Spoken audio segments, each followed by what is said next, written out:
All right. Good afternoon, arts advocates, and welcome to Americans for the Arts and the Arts Action Fund's office hours with our arts advocacy team. My name is Morgan Fernari, manager at the Arts Action Fund. I am a 28-year-old white woman with freckles and shoulder-length curly auburn hair. I am wearing a non-collared button-up mauve shirt and sitting in my home in Miami, Florida, with some turquoise artwork of fruit behind me. Americans for the Arts is committed to accessibility, and this includes our speakers offering visual descriptions of themselves, which makes the webinar more accessible for audience members that are blind or have low vision. Additionally, there are Zoom-generated closed captions for audience members. You can access the closed captions by selecting the CC button in your Zoom toolbar, the bottom of your screen. This webinar also includes live American Sign Language interpretation, which you can access by clicking on the globe icon in the Zoom toolbar and select ASL interpretation. We welcome our interpreters today and thank them so much for their help.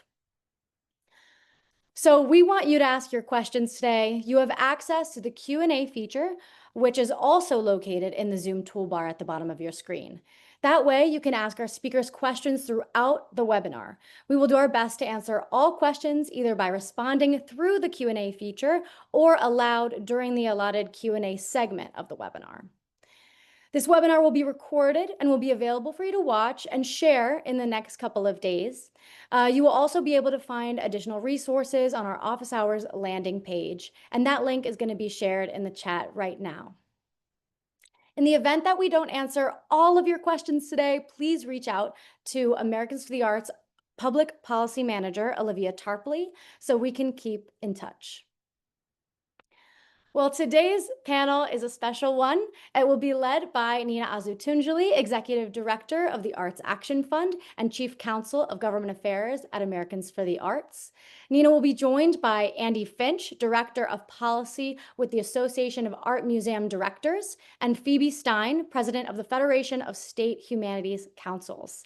They will cover the latest on what's happening in Congress, the federal courts, and within the federal cultural agencies. So for the National Endowment for the Arts, National Endowment for the Humanities, and Institute of Museum and Library Services. We will then have a Q&A session using the questions that you have asked in that Q&A feature. So you can start asking them now and throughout the webinar. At the end, I'll be back to share some additional information about our current advocacy activations and how you can take action today. So now we'll have our AFTA staff speakers. So that's Nina Ozlu Tunceli and myself, Morgan Fernari. And on the next slide, we'll have Andy Finch and Phoebe Stein. So I'm going to say thank you all again for being here. And we are going to begin our panel. So please welcome Nina, Andy, and Phoebe. Thank you very much, Morgan, for that introduction. And hello, everyone in the Zoom audience world. I am a Middle Eastern woman with short black hair and a beautiful Arts Vote image in my backdrop that was created exclusively for the Arts Action Fund by Shepard Fairey. And I'd like my panelists today to also self-introduce, self-describe themselves, and then we'll begin with the interviews. Andy, why don't you go first? Sure. My name is Andy Finch. I am a senior citizen. I have minimal hair remaining and even less red hair remaining. I am casually dressed and sitting in a private home far from Washington, D.C. And Phoebe. Hi, everyone. I'm Phoebe Stein. I'm a middle-aged woman with brown and increasingly graying hair. I have glasses. I have a black shirt on with pearls and red lipstick. And I'm sitting in my apartment in Southwest DC with a painting of flowers, plants behind me, which is a little bit blurred. Okay, thank you for that. And I'm sure it's appreciated by our audience. Okay, we have a good segment of time now to really dig in to see what's going on with the cultural agencies as a result of executive orders, DOGE cuts, and grant cancellations and things like that. And then we're also going to touch on legislatively what's going on. So since I'm going to go ahead and cover the NEA section, and Phoebe is going to cover the NEH section. And these two agencies are what we call twins because they're part of the same appropriations bill within the interior appropriations. So our legislative outlook and status will be very similar, but Andy will cover museums and libraries, and that is in a different bill. So called the Labor H Appropriations Bill. And that has a different procedure and flow and and the dates of when it might happen. In all cases, what we call markups, which are when these subcommittee appropriations committees come together and they have completed their hearings, if they had hearings, they have completed their research on what they plan on doing for next year's funding, and they put it together in a bill. And they then present this bill to the members of that particular subcommittee and assign a date for a markup hearing where those members will be able to talk about what's in the bill, what they like, what they don't like, offer amendments to change it. And when that's finally done, and if there is agreement on the final bill, this is called the markup. And what will happen is it will then go to the full appropriations committee. And then from the full appropriations committee, it will go to the floor of the House at first. And then a very similar procedure, sometimes more shorter, cut a few corners, but happens on the Senate side. And then eventually the House and the Senate come to a conference to negotiate the differences between the two bills. And that will either go forward with a final bill that probably has changes that would have to go back to the floors and then finally to the president. That is in an ideal world. Typically, for many years, it hasn't happened that way. And what happens is a conference bill will happen. Some kind of conference will happen between the House and Senate. And then it gets dumped into a larger bill, usually for the last few years, a continuing resolution, which is just the exact same funding as last year, repeat for this year.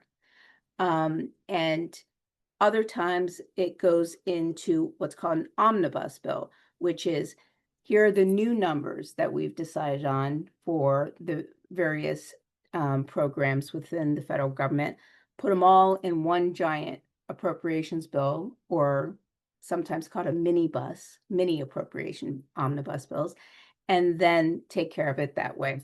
So it could go either way, but what's so important is this initial markup, because that sets the number of what will likely be the case within that chamber before it's negotiated with the Senate. Typically, the House is a lower number and the Senate is a higher number, but I'll ask my colleagues, and I'll start with you, Phoebe, because we're in the same bill. Do you agree that this is the procedure that we've become accustomed to? Yeah. And that has sounds it been different for IMLS and the Labor H, which is a much more controversial bill because of all the things in it, especially education, which this administration wants to eliminate? Go ahead, Andy. Yes, it's very similar, and only to emphasize that generally speaking, the elements of the Labor H bill that are controversial don't have to do with museums and libraries. It has to do with, for example, abortion choice, various health issues, Planned Parenthood, you name it. But at any rate, the museums and libraries get enmeshed, as it were, in that larger controversy. Yes. So I wanted to just kind of start off with that is what the process is. And now I want to just zoom in on where are we at this moment in the process. So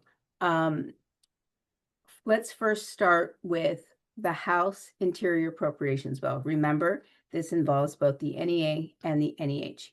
We just found out this morning that on Tuesday at 10 a.m. will be the first markup of the House Interior Appropriations Bill. So it's going to be extremely important from this moment on, if you haven't already, or just double down and do it again, is sending emails to your members of Congress, especially if they sit on the House Interior Appropriations Committee, which you can Google right now and see the list of members, and to get them out. And we will post on the chat the take action for the NEA and for the NEH. Phoebe, is there anything that you are anticipating happening in that bill? Well, I just want to say a little something before we get started, and I will definitely answer that question. But I know there are hundreds of people on this call. So if you don't know me and you don't know the Federation of State Humanities Councils, I'm going to give you 1 minute on the Federation. Is the membership organization, the advocacy organization for the nation's 56 state and jurisdictional humanities councils. Councils were established shortly after NEH and NEA were established in 1965 to be grassroots, on the ground nonprofits. So in that way, they are different than arts agencies because they are not state agencies, they're nonprofit organizations, and were set up that way. So they have been doing this work for nearly 50 years, giving out grants and also public programs in the humanities. So we'll get to, in a minute, to the disruption of that work. Obviously, it's happening right now. Also want to make a distinction, the National Humanities Alliance, who I'm sure is on this call, my colleague Alex Klein, they advocate also for NEH, but for scholarly support and academic and scholarly institutions. What the Federation does is advocates for the line item in the bill to support the humanities councils and the division of the federal-state partnership at NEH, which is currently fully unstaffed at NEH, so due to DOJ cuts. What are we anticipating this bill? Well, I'm going to get out my magic 8-ball here, but we do not know. I will just say that we have heard talk of another continuing resolution, which of course would be at the FY24 levels, right? Because we had the CR for FY25. We are anticipating, and this is a few steps away, as you described it, the floor actions. We are preparing now for floor votes to eliminate or defund NEH. NEA, but NEH is what we've seen most recently. I'm not sure that we know what's going to be, what we're going to anticipate in this bill. I would say we, at the levels that we're currently at, that would be wonderful. But I'm not sure. And also, of course, what we're talking about here is differences between the House and the Senate. And now we're starting with the House. We have tremendous, and by we, I mean the humanities councils, and NEH has been funded for over 50 years, every administration, bipartisan support. So we know we have bipartisan support there. What will that bill look like, or what will those numbers look like? We too are waiting with bated breath. I will just say one more little asterisk here. Unlike the state arts councils, the state arts agencies, the humanities councils funding from NEH, operating, competitive, special grants, and chairs grants were 100% eliminated on April 2nd. Yeah. So we have been focused on FY25, but we're really focusing our attention now at FY26. So later I'll clear up some confusion about what's happening with the FY25 money. But in this bill, I would say, I'm not going to say we're optimistic, but we are in touch with appropriators and the chairs of the committee, decades-long relationships, with those folks in through the humanities councils, that they understand the impact of these federal dollars that are locally controlled coming back to their state and territory. Yes. And we are going to come back to FY25. When we're talking about legislation, everybody at home, we're talking about fiscal year 2026. And for the federal government's purposes, that begins October 1, 2025, actually, and goes through September 30th, 2026. We are, as soon as we just do some highlights on this legislation of what's happening, because I want to put it at the top because this is happening imminently, and I wanted to get to it right away. Andy, you have a foot in both because museums get money from the NEA, and so you know a lot about NEA appropriations, but you're really a great expert on IMLS. Can you just give us legislatively timing of things, how you're feeling, because there are issues related, very similar to humanities, that are happening to the museums and libraries, which we'll get into as soon as we do just this quick legislative bit. Sure. I hardly would call myself an expert, but at any rate, I've been around a long time. Like NEA and NEH, IMLS has historically had bipartisan support. Unlike NEA and NEH, it has actually been reauthorized, which happens every certain number of years, generally speaking, 5 to 7 years. And where that last happened for NEA and NEH together in 1993, IMLS, by contrast, was reauthorized in 2003 and 2010 and 2018. So it's authorization, and when the agencies are reauthorized, what it means is that Congress takes a deep look and decides what they like, what they don't like, what needs to be changed. They, generally speaking, update it. And so IMLS is, generally speaking, updated as opposed to NEA and NEH. It has had this bipartisan support. I think the big question mark now is, I want to speak in very general terms, and I certainly don't want to offend anyone, but if I say that the culture wars have re-erupted, I think people will have an idea of what I mean. And libraries, unlike in previous iterations of the culture wars, it was really about visual art. What images are shown? If you remember Piss Christ, etc. Somehow libraries seem to be at the forefront of this iteration of culture wars, and what effect that will have on appropriations, we don't know yet. We're keeping an eye out. We haven't heard of anything specific, but I would say, like Phoebe, like Nina, we certainly wouldn't be surprised if there are amendments offered, whether in committee or more likely on the floor. I shouldn't say more likely, it could be in committee too. There could be amendments to cut or indeed eliminate. We'll have to see. We know that there's bipartisan support, but I don't think I'm surprising anyone when I say everything is different this year. So we shall see whether things play out as they did before. Now, the chairman of the Interior Appropriations that handles NEA and NEH, among other things, is Congressman Mike Simpson of Idaho, a Republican, who is a phenomenal arts and culture champion. And a painter. And who I believe will do his very best, because he also got cuts in the allocation of how much he can spend. So there are issues there that are outside his control.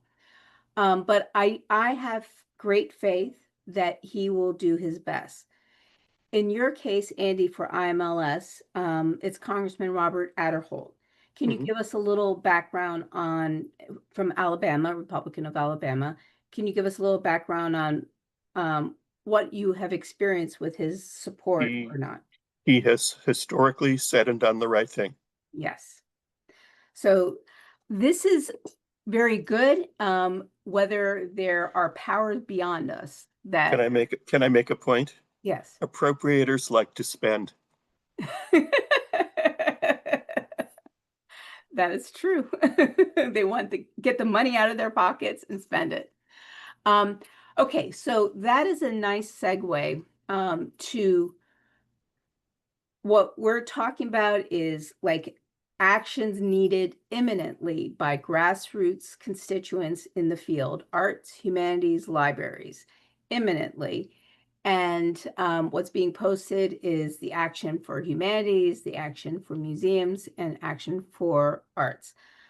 Do all three. But and that's why I wanted to begin with that. And that is all dealing with future funding that would begin October 1 of this year, not right now. So let's talk about what has happened right now. President Trump is impatient and he wants to, if he wants cuts to happen, he wants to happen right away.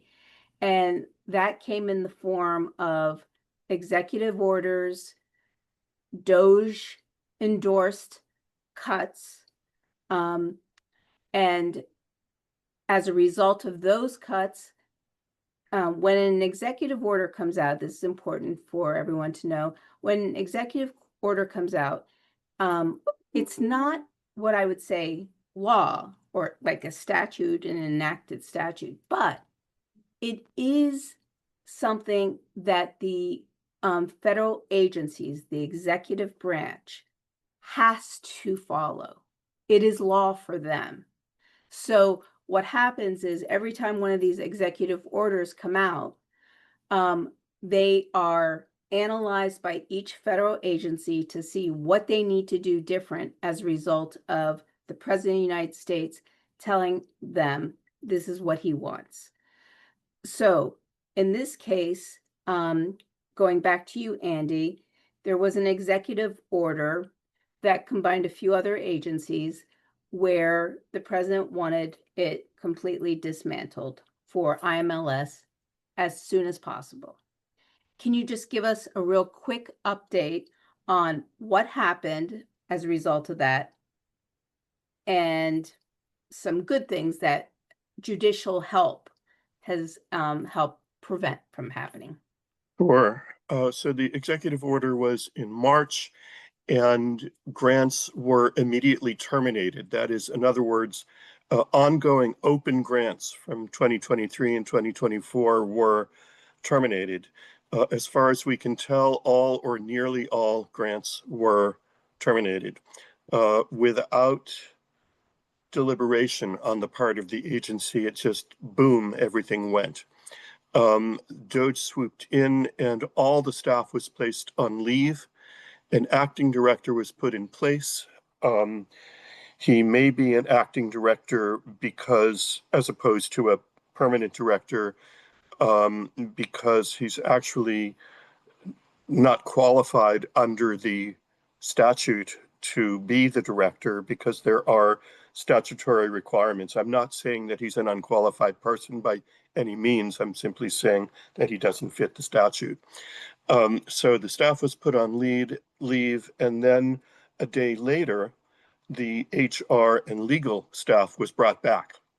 A few grants were reinstated, as far as we can tell, somewhat randomly.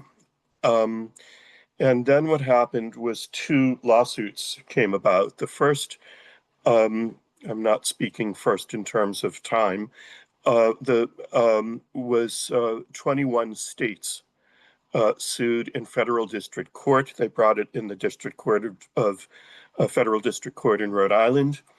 And they said that the government had broken the law by this termination in a number of respects.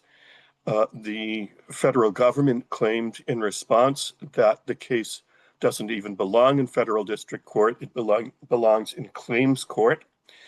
But the judge found in favor of the 21 states on multiple grounds that the government had broken the Administrative Procedures Act, that it had acted beyond its authority, that it had acted against the First Amendment.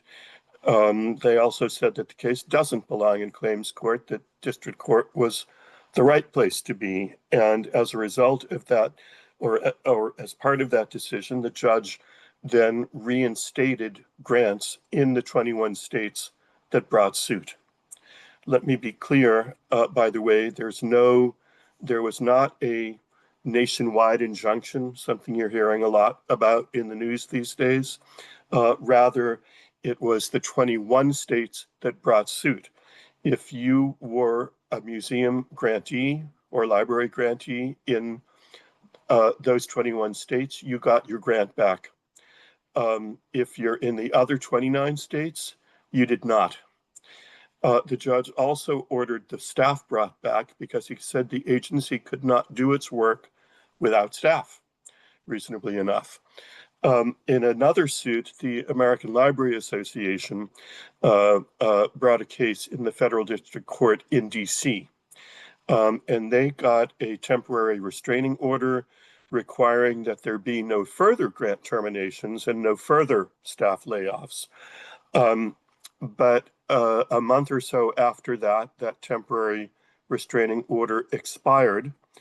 The American Library Association asked the judge for an injunction to extend it, but this time the judge refused. And why did he refuse? It's interesting. What he said was that various cases had been brought involving other agencies and other issues in other courts and even in the Supreme Court around the issue of what belongs in claims court and what belongs in district court. And the judge said these various decisions have been made and the law is in flux. So I'm not confident in what the law is right now, and therefore I can't give the Library Association the injunction that it wants. Subsequently, the 21 states refiled their case because remember, even though the judge gave a ruling reinstating the grants, that was not the end of the case. The case is continuing. So the 21 states refiled their case to take it away from the issue of whether it belongs in claims court or not. And they concentrated on other aspects, saying basically the president cannot override congressional enactments that authorize the agencies, that appropriate funds, and define how the agencies operate. So there is a conference in the Rhode Island case this afternoon. So there will be maybe more news. And where it goes from here is either side could win. If the feds win, I don't know if the states will appeal. If the states win, no doubt the feds will appeal. Maybe this is going all the way up to the Supreme Court. It's going to be months. The one good thing I'll say is that the grants that were reinstated, they are active, and if you're a grantee, you're drawing down those funds. You've probably practically drawn down all your funds by now. So those grants, at any rate, are back and done and completed. And Andy, how many staff are left at the IMLS? So the staff is not big to begin with. All in all, it was a total of about 75. They were all brought back. Not everyone at that point had remained with the agency. Some people had retired or taken buyouts. And I am told that a large number have subsequently taken the buyout and or retired, and that the staff is much depleted. Unfortunately, they are not responding to official inquiries. So there is not a lot of official information that's out there. And Andy, I know the answer to this, but I want you to share it. Sure. What do these 21 states have in common, and why these 21? Well, generally speaking, they're blue, but Yeah. not all blue. Really? Yeah. For instance, which state I isn't blue? want to say Arizona. I believe. I'd have to look at the list. Yeah, that's carefully. a Democratic governor, I believe. Isn't it? I think that's right. Yeah. So but maybe not the HE. Uh-huh. So it's the attorneys general of 21 states. Right. Keep in mind also that while the museum grants are made directly from the agency to individual museums, on the library side, which I must admit I know less about, but on the library side, there is a state partnership like there is with NEH and NEA. And so the state AG's case really focused very strongly on the harm to state agencies, some of which were shut down, like the Humanities Councils, with an immediate and serious loss of service to those states' populations.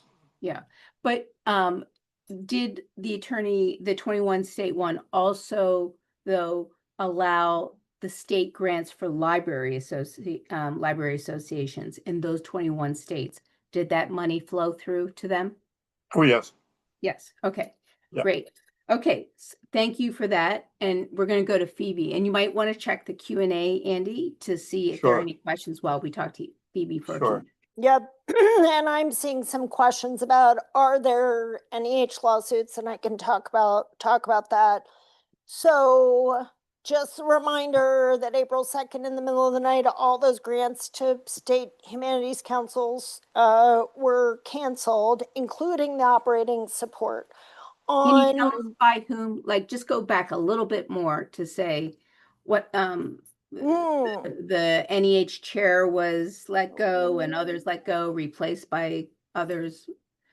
Well, there was a Like, that right, but that happens with every administration. So the NEH chair appointed by Biden left after being there for quite a while into the term, and then there is no chair. There's an acting chair at NEH, Michael McDonald, who is the former general counsel of the agency. There have been, unlike at NEA, no appointments to that chair position, as I understand it. There has, it's different in the NEA. There is an appointment for chair. That's what I'm saying. Oh, Unlike sorry. the appointment for Chair Marion Carter, that appointment, or it hasn't gone to the Senate, Okay. but there is no such thing for yet, or yeah, for the NEH chair. So on May 15th, the Federation and the Oregon Humanities Council filed a complaint, filed our lawsuit in Portland, Oregon. This was a complaint that said that the canceling of these grants was illegal. And since then, we filed an injunction, or our attorney has filed an injunction as of June 25th. So these are some of the common words that you just heard from Andy. So I am here to clear up a little bit of confusion. So I will say that since we filed our lawsuit against DOJ, I will make that clear, and the leadership, Michael McDonald at NEH. NEH has sent communications to our Humanities Council saying that NEH has rescinded, I'm using their words, the termination of the operating grants for Humanities Councils. That is their claim. But what they claim is that by law, they only have to fund the Humanities Councils at 50% of what was appropriated by Congress. We do not agree. That's why we're having the lawsuit. I will say some money, not at all of it has been released, and not to all councils.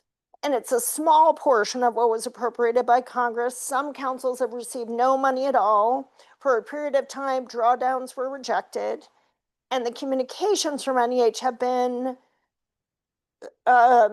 slightly baffling around all this. So there's not a uniformity.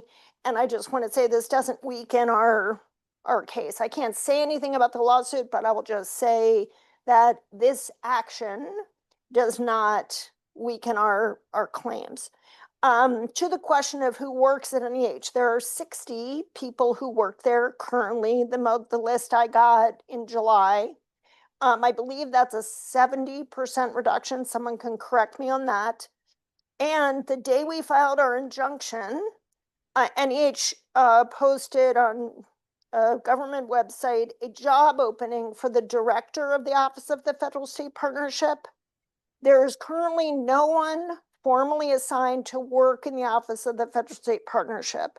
There's no one that's been hired for that job. There's no one working there in a capacity in which you work in this office. There are some folks, one or two, who are on loan.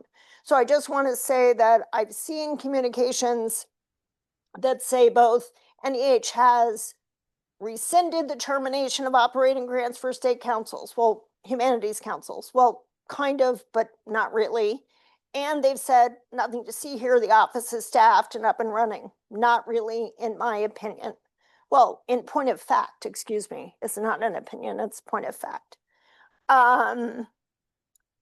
The other lawsuit, I have an update on the other lawsuit, which is not ours. There's a lawsuit that's been filed in the Southern District Court, Federal Court of New York, by ACLS, the American Council of Learned Societies, the Modern Language Association, and the American Historical Association, and the Authors Guild has been, the judge decided to bring that into that case, consolidate is the word. The parties have been fully briefed on, excuse me, the motion for the preliminary injunction. Last week or the week before, the judge requested a supplemental briefing from both sides. So there were further briefings. We do not know whether the judge is going to ask for an oral argument or not. And we are hopeful of a decision. These are for grants that were made to individuals, made to institutions from NEH, like program grants, digital humanities grants, etc. So it's hard to predict when there will be a decision in that case. So there are two cases that involve NEH funding that I know rather intimately. And so with both of these legal cases that have been discussed, it's all about current funding and the cuts and changes, and staff cuts that were made right away, pretty much within this administration. And what you're trying to do in these cases is not only bring staff back, but also reinstate all the grants. Now, I think I'm correct in saying this, that if both IMLS lawsuits and the NEH lawsuits are successful for U.S. petitioners, that will help you for this year. Does it put you in any higher, better position going in for FY26 funds? It depends. If the defendants follow the ruling of the court, then perhaps that will set precedent. If Congress appropriates funds for 26, that those funds would be released to those legally, those who are owed the money, like the Humanities councils. Right. So, but I cannot guarantee that a ruling by a judge will will effectuate that outcome. Yeah. So I will say our work at the Federation is focused now. We have the lawsuit is happening, but we are focusing on FY26, as are our members. They have wonderful relationships and fabulous stories about what they do in the district, just as the arts councils and the libraries and the museums have. They're anchors in their communities. They work in and with the communities. This is work going on for 50 years. Deep cultural networks. I also want to say that we, for the first time, are going to partner with AFTA and NASA and the Smithsonian on the Congressional Record event that will be coming up. The music, I know we're looking at maybe early October for that. This is the second year of that event, I believe. So the humanities are going to be present at that event, and we couldn't be more excited about that. So we are moving forward while also having a foot still in 25. Thank you so much. So if you two could continue to look at that Q&A section and see if anything you can answer before we open up. I'm going to take the privilege of some time to talk about the National Endowment for the Arts updates. So the scenario here is very different than the scenarios at the NEH and at IMLS.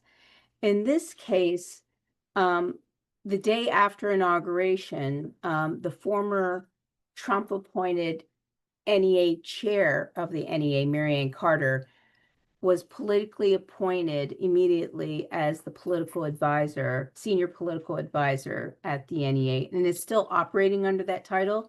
But since then, in the last month, she was nominated by President Trump to take on being chair of the National Endowment for the Arts again.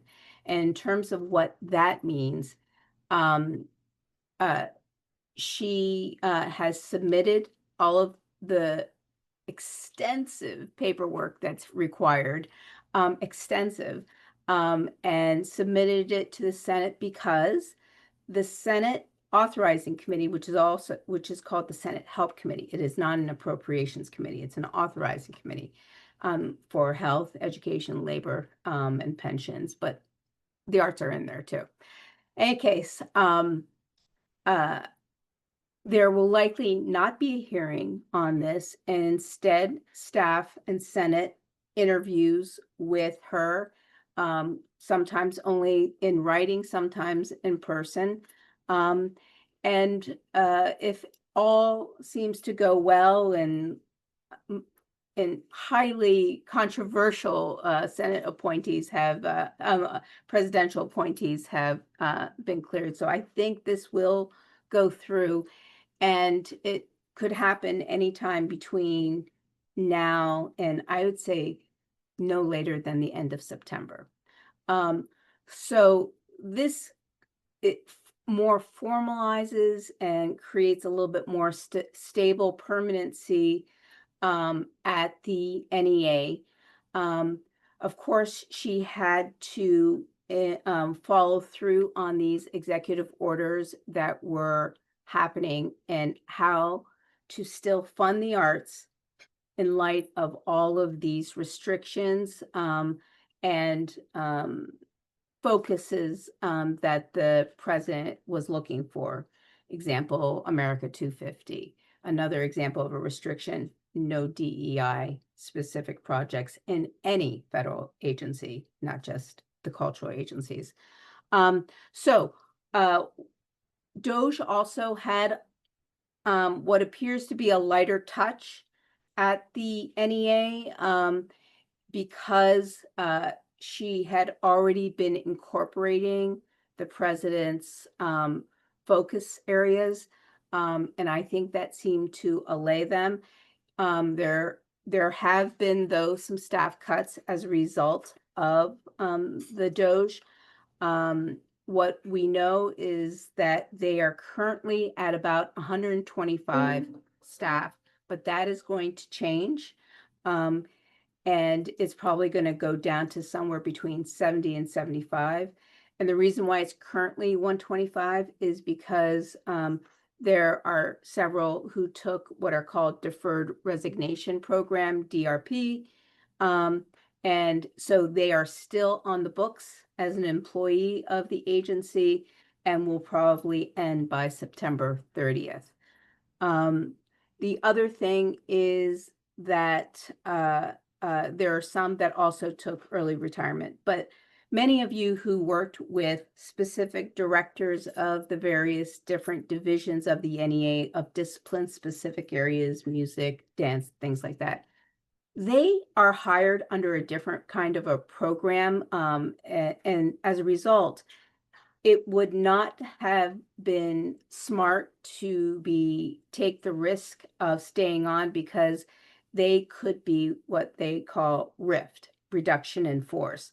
And that is essentially the equivalent of being fired with no notice or very little notice, no severance or anything like that. So it was better to take these deferred resignation programs where you did get a bundle of funds to be able to softly leave the agency and look for another job and things like that. We don't think DOJ, we think DOJ has completed its work at the NEA. I understand they're still visiting the NEH on a fairly regular basis. I don't know about IMLS. Andy, you could like shake your head if you know. I don't know, Okay. although I do have one addition about the NEA when you're done. Okay, great. No. So what I know is that a lot of people are concerned, as we are, about the, and these are the formal terms, the termination of awarded grants and the rescission of offers that were made. And there have been some developments happening literally as we speak. So let me just give you some highlights of what I know. Of the awards that received early terminations because they didn't fit inside the new priorities of the administration, they were given an opportunity for spending down those funds for another month before the grant got terminated. And then another month after that. So they had until May 31st to spend the money down that they were awarded. And then they had another month after that, June 30th, to upload the receipts for all the money spent in order to get reimbursed for their expenses that were related to this project. What I understand is that of those that received that termination notice, an overwhelming majority were successful in getting their money. So that's good news. And of course, not good for probably the small percentage that was not able to do that. Of the offers that were rescinded, what we know is the batch that they were working with were the ones that went to National Counsel for decision-making, October 2024, letters sent out to those that were being offered, quote, offered, an award, went out in December. And then in early spring of this year, letters were received saying, we are now going to rescind that offer. It never made it into a fully signed contract award.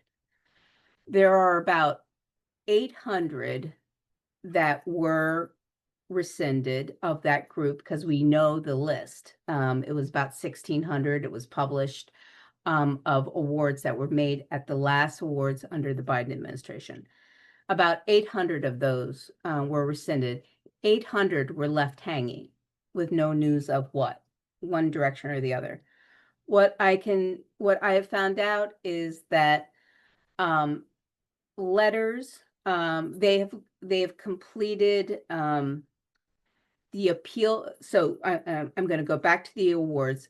Of the folks that made an appeal to the award termination, they have completed the decisions on whether the appeal was successful or not.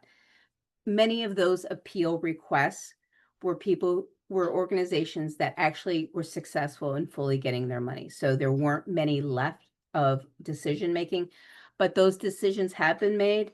And I believe the letters are being sent out, if not simultaneously with me speaking. They've already, they will be received within the next 30 days. Of the offers that were appealed, which is the high number of appeals that were made, very high number, those decisions have not been finalized yet. But I believe, as I'm speaking, that those that were left hanging, about 800, where they did not receive a rescission letter, they just didn't receive and finalize an offer for an award. I believe, and because I've already gotten notice from some people, that they have miraculously gotten a letter from the NEA saying you are now being awarded, and you can, just sign on the contract.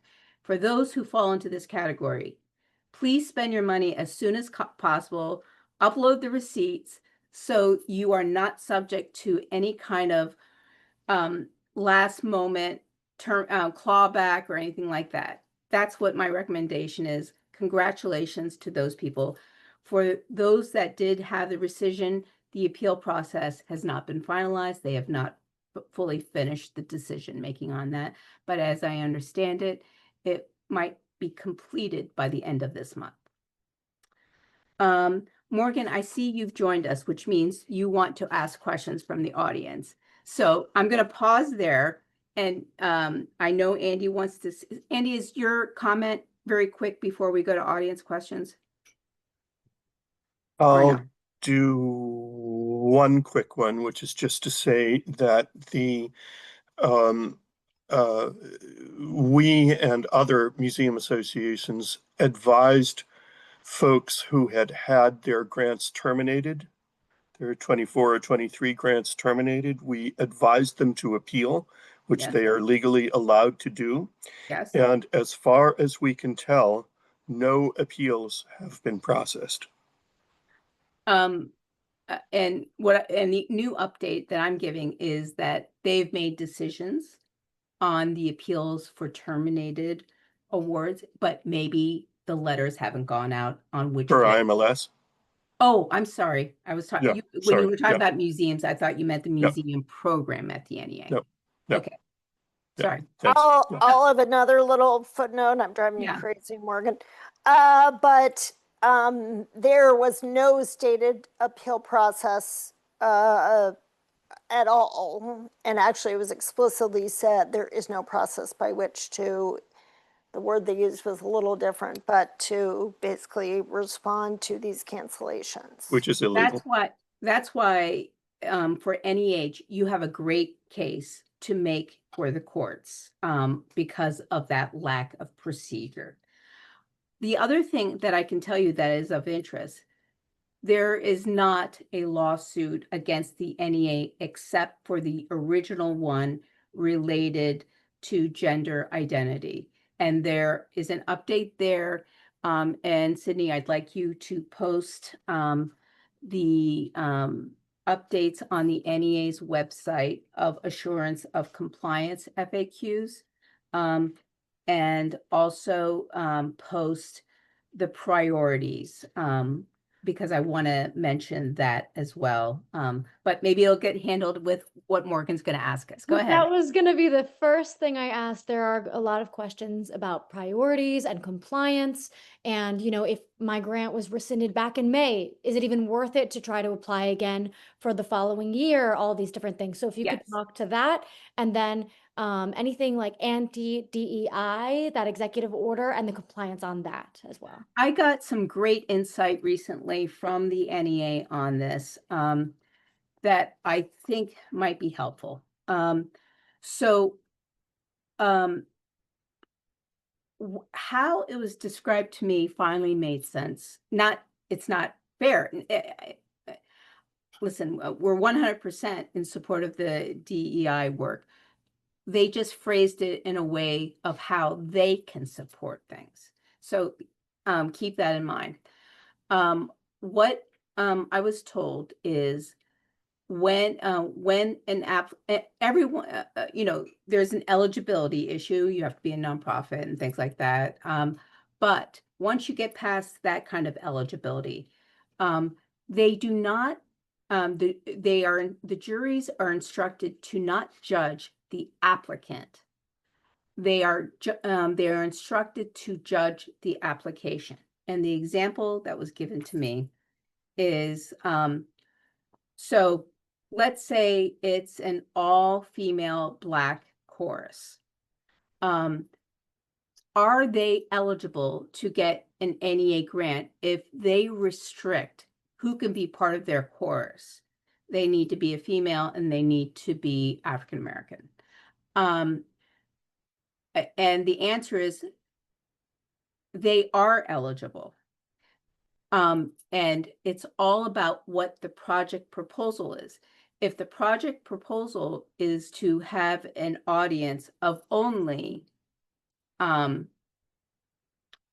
American females, then they would consider that a form of discrimination. They would. This has not been reconciled on the Supreme Court level, to keep that in mind.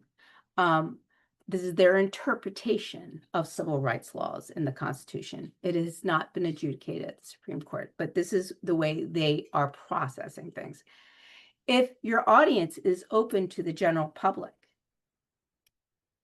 it is absolutely eligible and will be considered for an NEA grant. So I thought that was an explanation that I began to understand better and gave me a little bit more relief that it's not about the applicant. Another example would be the gay men's chorus. They sing to wide-ranging audiences. Can they still apply to get a touring grant? The answer was yes, absolutely. So keep that in mind. Another example that might be helpful is, and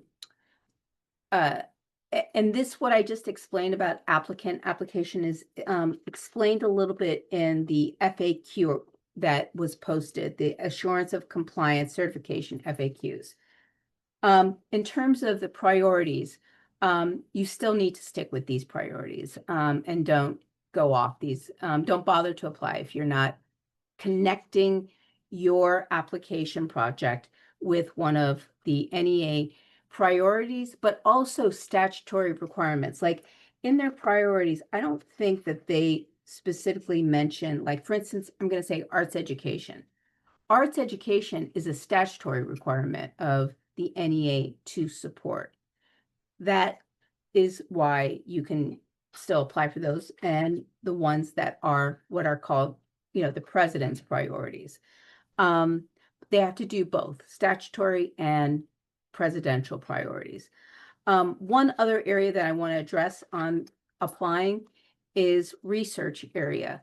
We have recently heard that the National Endowment for the Arts got a letter from the Bureau of Economic Analysis that does those phenomenal import-export numbers on the value of the arts and culture satellite account, measuring GDP and jobs impact of arts and culture in this country, and impact of how we're bringing in money to the country by creating a trade surplus. They received a letter from the BEA that the DOJ has made major cuts at this agency as well, which is part of the Department of Commerce, and that they will no longer be doing these kinds of satellite accounts, which is, it created a major stir within the community because they have been so incredibly useful. So I asked, so does this mean you won't be able to do any research? And I was told that research is also a statutory requirement of the NEA.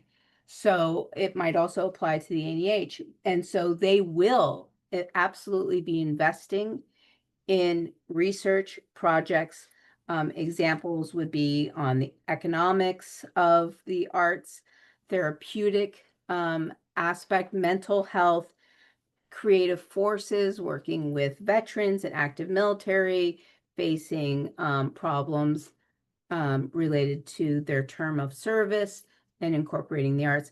Those are just examples, but they are heavily going to be investing in research still.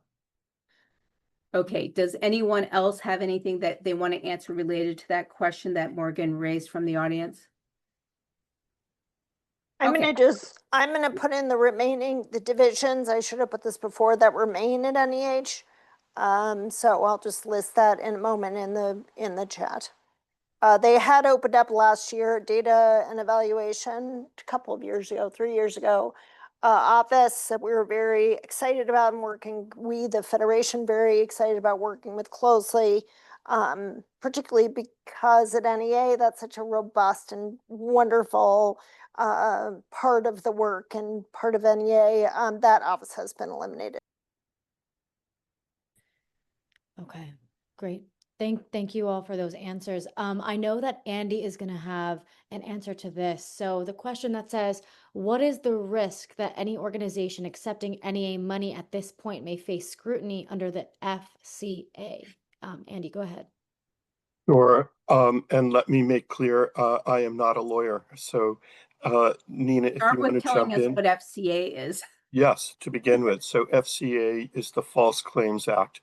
And the idea, what I think the questioner is asking is there have been some concerns expressed that when you accept a grant, you are also saying that you are complying with everything you need to comply with. Um, and um, and some folks are worried that with the uncertainty, for lack of a better word, around what DEI is, and more particularly about what illegal DEI is, because the executive orders say you're not allowed to do illegal DEI, which I would have thought was obvious. You're not allowed to do illegal anything. So, so people are very confused about this, and there is some concern that if you accept a grant or whatever it may be, that maybe if you're doing what you consider to be legal DEI and your lawyers tell you is legal DEI, maybe somebody in the government thinks that it's not, and maybe they'll bring suit under the False Claims Act. And I will just say, speaking for some art museums, not speaking for them, speaking about them, some have said that their council are telling them not to apply for federal grants because this area is so uncertain right now. Others say that they're getting the opposite advice. And there's a third school of thought, which is actually the one that I ascribe to, which is if folks want to come after you, they're going to come after you. Whatever the excuse is, they'll find one. So, whatever. So, that's not an answer per se, but at any rate, some perspective. Thank you, Andy. And I do want to go quickly back to some NEA grant questions. So we've got a bunch of these. So we applied for an artworks grant from the NEA in July of 2024 and have not heard about the status of those awards. Do you know if they will be releasing those grants or responses to those grants? And what does that look like, Nina? If the person could also add to the Q&A, answer this is they applied in July, and were they part of the awards that were that went to council in October of 2024, which is part of this whole rescission offers, because maybe they just weren't given. Let me see if they, we also applied in July 2024, award notification have yet to come out. No awards did not go to council in October 2024. Okay, so there's a strong chance that means, I mean, there should have been some notice that your application didn't make it to the council as recommended funding. We may have a clarification. It says the awards that went to council in October, I believe, were from the February 2024 deadline, not the July 2024 deadline. Oh, I see. Okay. Okay. So I don't know the answer to that. So stay tuned, and I'm gonna have to do my research and find out. Yeah, thank you all, because it's great to have these questions so that we can also know where our gaps in knowledge are and find that out for you.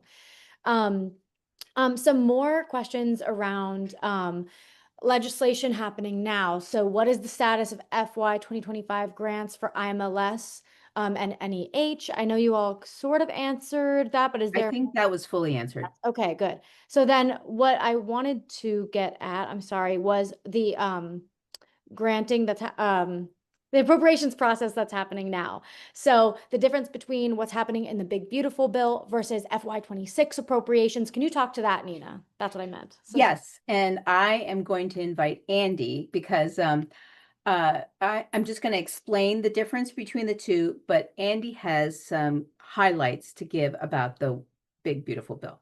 So the appropriations process is that it is making decisions on how the federal government is going to, through Congress, spend money to pay for programs through various federal agencies or grants or services, things like that. For FY26, again, it begins October 1, 2025, and it ends September 30th, 2026. That is an appropriations process. By the way, this can go through Congress. While it's a simple majority in the House, you actually need more than a simple majority in the Senate because it's subject to filibuster. So in order for the bill to really go through, you need 60 votes, which means they need Democrats to go along with Republicans, and therefore it becomes more like a bipartisan bill instead of a Republican ram down your throat bill.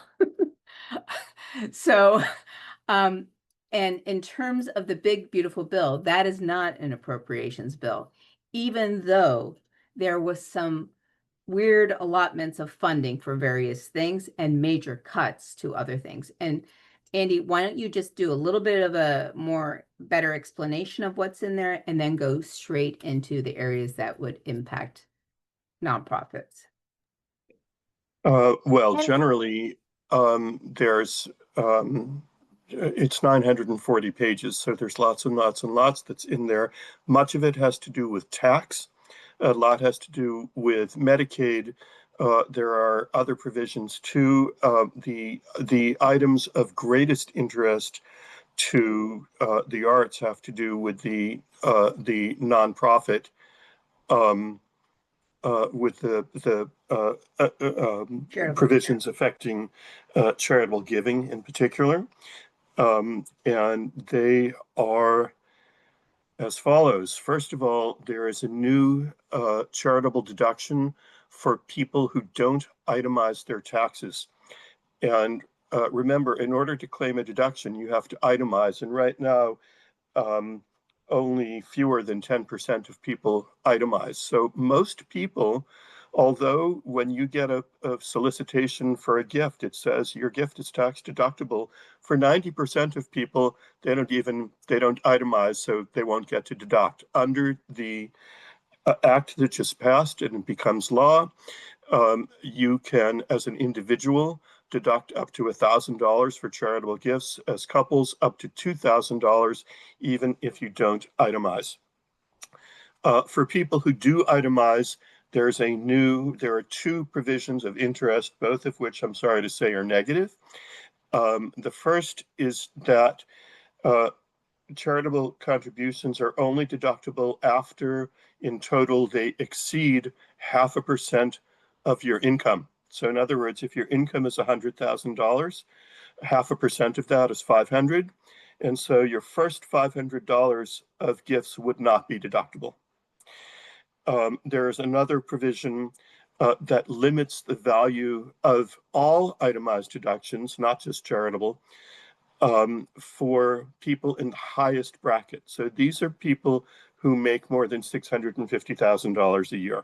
So I realize that's not most of us, or indeed I would suspect any of us, but they are givers to the arts. And what it means is that even if they're in the 37% bracket, they can only deduct at 35%. I know that sounds a little complicated, but it's not. What it means is that if you give $1,000 away, if you could deduct at 37%, you would save $370 on your taxes. But if you only at 35%, you can only save $350. So in other words, your charitable gifts are being slightly taxed. And that means people are going to give a little less, not a lot less, but they're going to give less. Are they being slightly taxed or just devalued? Well, remember, if you gave away $1,000 and you're only saving $350, that $20, in other words, went to taxes. Oh, So I you, see. Okay. yeah. On the positive note, people, there is a provision under current law that people are allowed to deduct up to 60% of their income for charitable giving. And that provision was set to expire at the end of the year, and it was going to go back down to 50%, but it is renewed. So the increased deductibility of charitable gifts, the increased amount that you can deduct, gets renewed and made permanent. Those are the biggest. I will say there's a lot of confusion out there about what happened to private foundations because the House had proposed a gigantic increase in the tax that private foundations pay on their endowment income. And that was excluded from the Senate bill and is not in the final bill. So so the foundations that you get grants from, they're not going to have to pay more in taxes, which means they're going to have as much to give as they did before this bill. So that's a good thing. Yeah.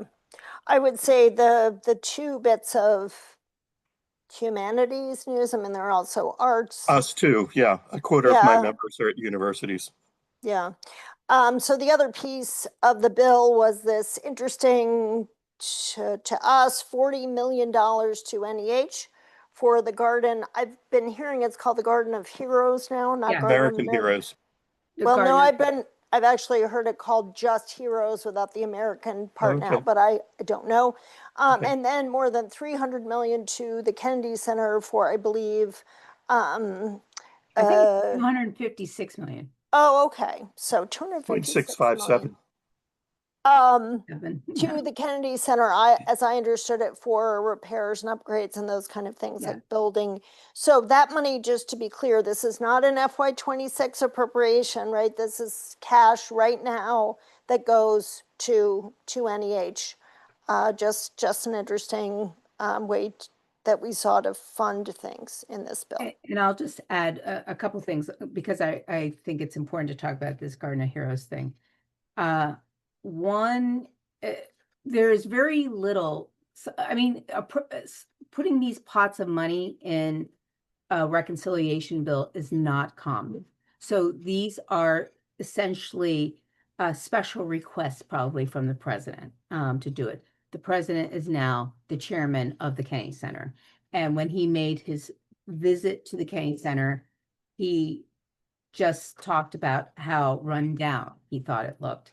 And so this is money to freshen it up, I guess, or renovate. And then the other thing that he loves is this idea of sculptures of what he calls American heroes to be created for a garden of heroes, something he recommended during his first administration. It didn't go anywhere. This time it's going anywhere. It's supposed to be timed to happen. I don't know how quickly this can happen, but for the celebrations of America 250.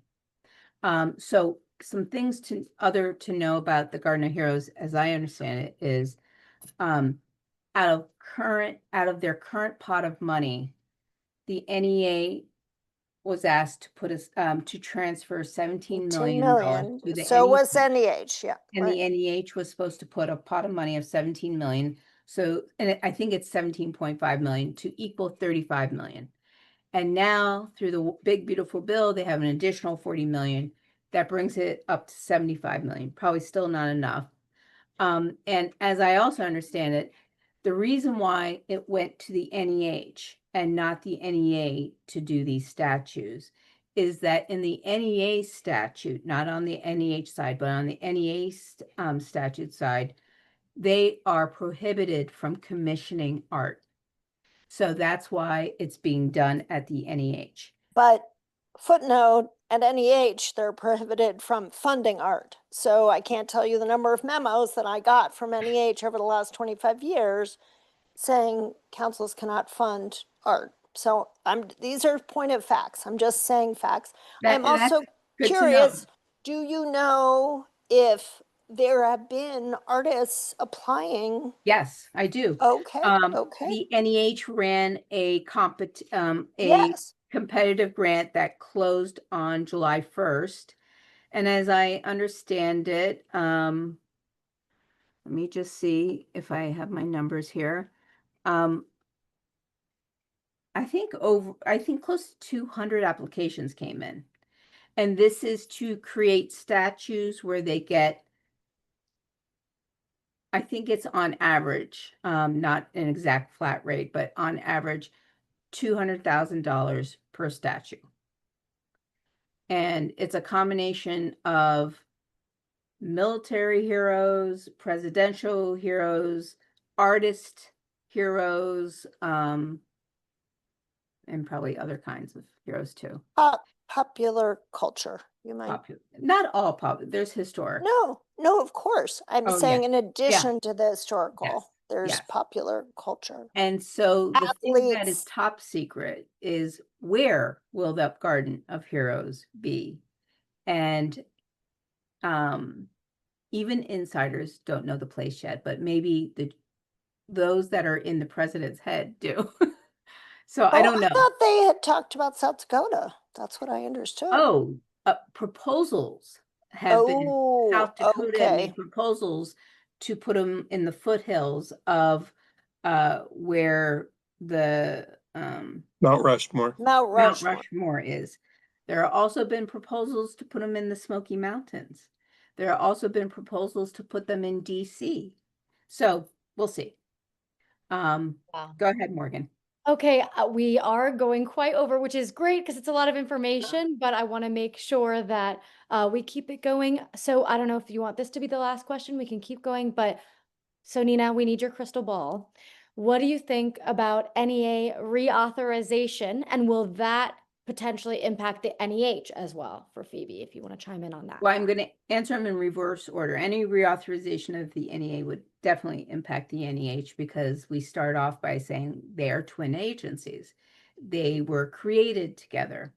And in terms of reauthorization, I don't think that there's any chance of reauthorization happening. However, there could be ideas of a new idea, let's say, of what might be it would certainly be something that the president would have a lot of big role in. So I would like to avoid it altogether.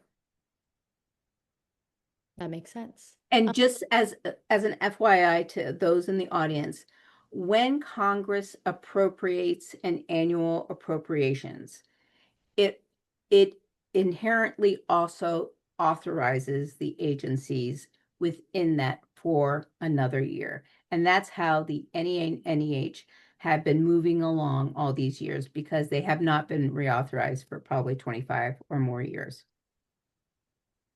Okay. All right. Well, thank you for that question and thank you for those answers. Some other interesting questions. Are you all tracking the State Department layoffs today, and are they going to be impacting cultural diplomacy and exchange programs? And then also like Fulbright, BCA, would they be in that same appropriations process? That's the question. Did you say BCA? BCA, yes, and Fulbright. Fulbright is at Department of Education, and I don't know, Andy, if you know if they're being impacted. I don't know. I'm sorry. I don't follow it. And BCA, what does that stand for? Attendee, if you are still here and you want to put that in, go ahead. But I'm not sure, but at least we could maybe talk about the cultural diplomacy and how that could be impacted by State Department layoffs. And they said some layoffs happened today, they said today? Yes, today. Okay. Phoebe, do you know something about this? I just saw the headline that they're laying off more than 100 State Right. Department employees, and I have someone in my building who is being impacted. How many did you say? I read 100 or Okay. hundreds. I had And to it look at the wasn't headline. focused on the diplomacy arm, right?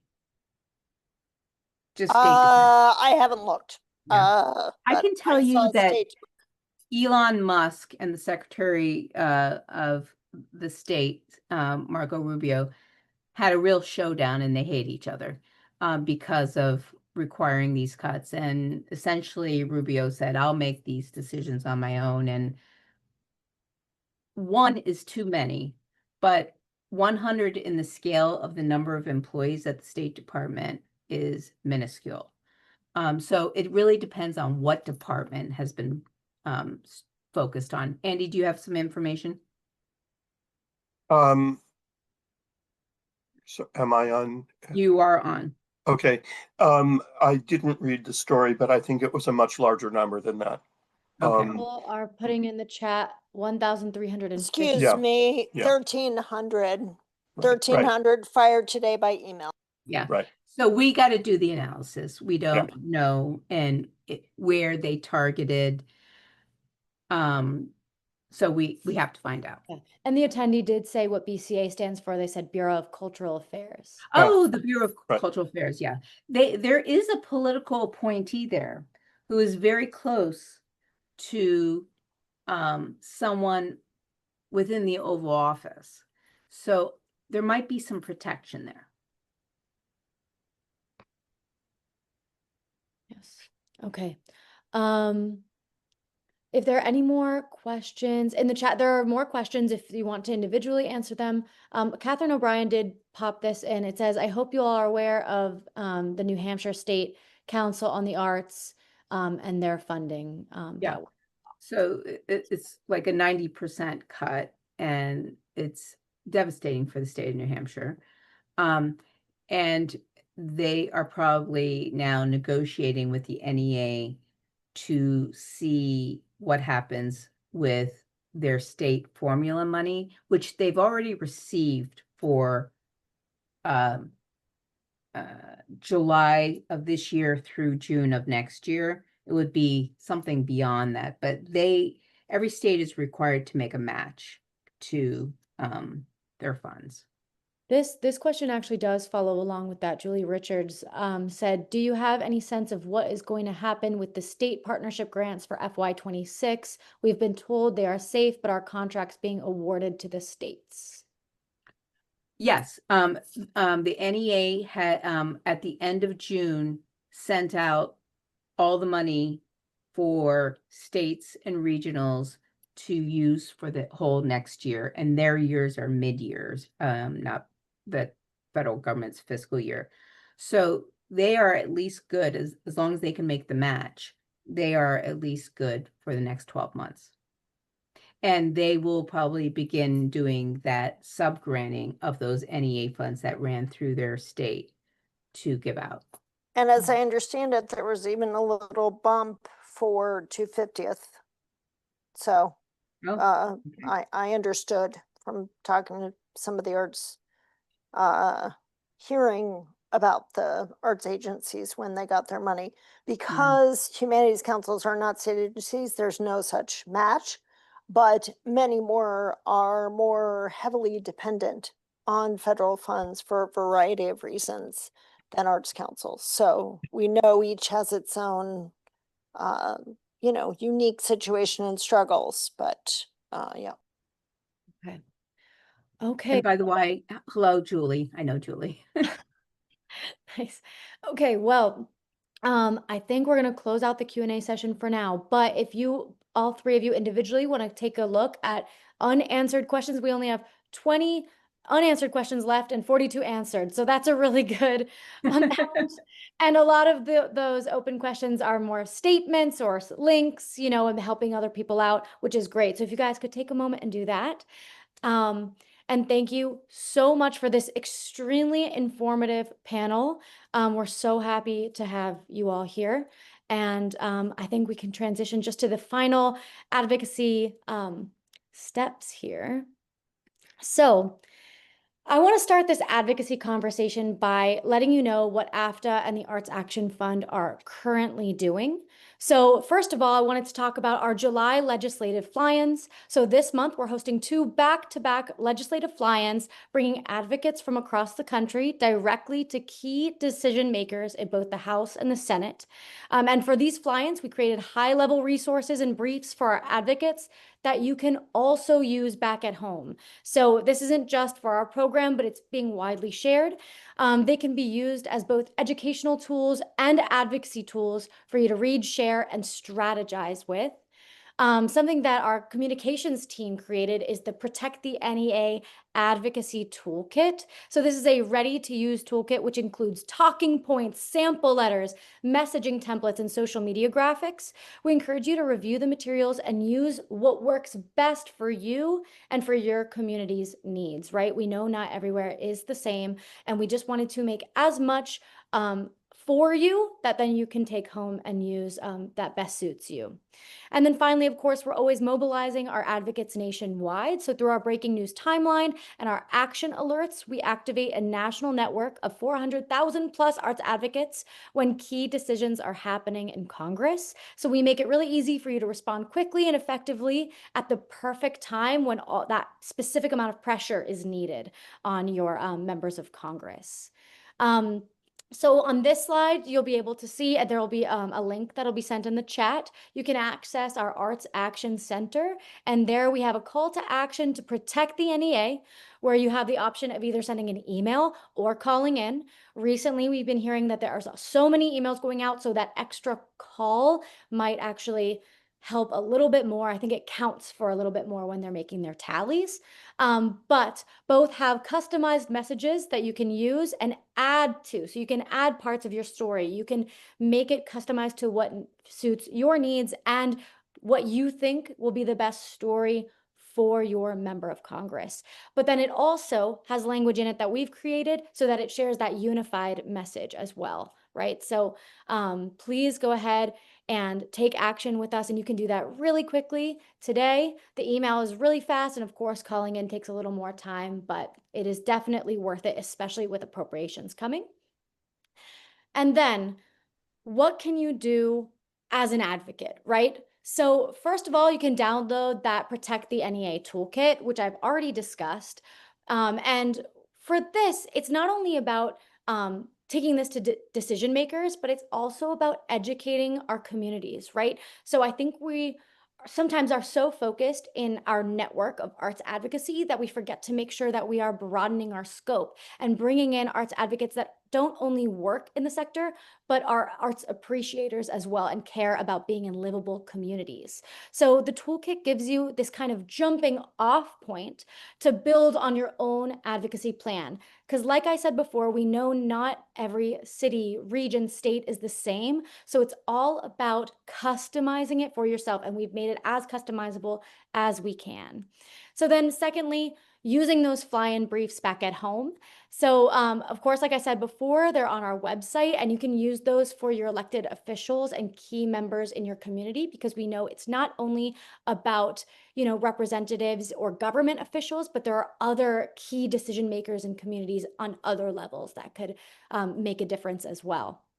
So then number 3, speaking up on social media with stories and data. And I wanted to quote our Senior Vice President of Research, Randy Cohen. He always says, no story without data and no data without a story. And I want to emphasize that so deeply because we all have these incredible stories that we're able to tell. And that's why AFTA wants you to go in as prepared as possible. So we're elevating that story with data, and same vice versa, right? So social media right now is one of the most powerful tools you have to influence and share and educate communities. So let's make sure we're using our shared voices and shared messaging to do this, right? So first of all, what I would always recommend on social media is tagging your members of Congress. In anything, an educational post, a storytelling post, tag them and share your voice in another way, right? We talked about sending emails. We've talked about calling in. Well, this is another option as well. Let's tap all of those different communicative points. Always thank them for their support, or urge them to listen to their communities a little bit more. And of course, sharing your story. So what public funding for the arts and culture has made possible for you or the people in your community or yourself as an appreciator, right? It's not only about us as artists and arts organizations and arts administrators, but our audiences as well. So making sure that people know that they're included in this conversation too. And then finally, don't forget the data. In 2023, Americans for the Arts released our Arts and Economic Prosperity Study. You might have heard it being referred to as AEP6. And that study shows how vital the arts are to our economy. When you share your story on social media, link back to the data, make sure you're mentioning some key points. And it just makes your advocacy even more persuasive, like we've mentioned before. And then lastly, join the Arts Action Fund. Membership with the Arts Action Fund is completely free, and it ensures you get access to the latest resources, webinars, and opportunities to protect the arts. So if you join now at that link in the chat, you'll be able to receive our updates in a more timely way rather than having to go to our website and scroll through. We try to make sure that we have the most digestible breaking news updates to make sure you understand what's happening and why that impacts you. All right, I know today was so much information, so please, this recording will be posted on our office hours webpage, and so you can always go back and refer to it, and I will also make sure to put these resources on the website as well. I see Phoebe, yeah, did you want to? Yes, Please. Morgan, thank you so much. I know we're a little bit over. I just want to thank Nina for the invitation. Being here with Arts Action Fund has meant so much, and joining together in this moment is so important. We've always been colleagues and people in arms, but this is very, very important. I put my email in the chat if you want to get advocacy updates from the Federation, meaning anything that we're doing, those and our calls for action.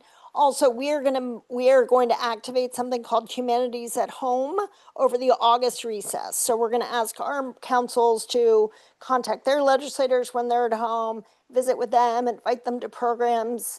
So there's going to be a Humanities at Home focus during the break in August. So just to let you know, that's something that we're organizing as well.